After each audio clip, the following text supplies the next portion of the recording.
ഇറങ്ങുമ്പോ ഒരു കുഴപ്പമുണ്ടാവില്ല.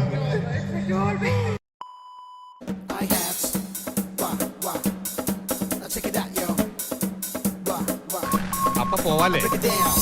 ഓക്കെ. ഇനി നമുക്ക് ഫ്രൈൻ പൊക്കി തട്ടി കഴിക്കാം. ഇതൊക്കെ എന്ത്? നീ എവിടെയൊന്നും ഉറച്ചിക്കണം. 2 ഓലക്കീറോ വെള്ള തുണി എടുത്തോളൂ. ആദ്യം അല്പ അസൗകര്യം കാണും, പിന്നെ അത് ശീലമായിക്കോളും. ആ ഗ്രാമത്തിന്റെ 2 തലയാണ് ഇപ്പൊ പോയിരിക്കുന്നത്. ചേട്ടന്റെ 1.5 തലയും അദ്ദേഹത്തിന്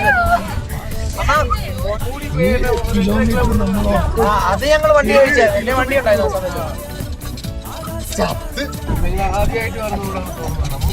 എന്താ പറഞ്ഞത്? കൗതുക ലേശം കൂടുതൽ മാപ്പാക്കണം. ഇറങ്ങുമ്പോ ഒരു കുഴപ്പമുണ്ടാവില്ല.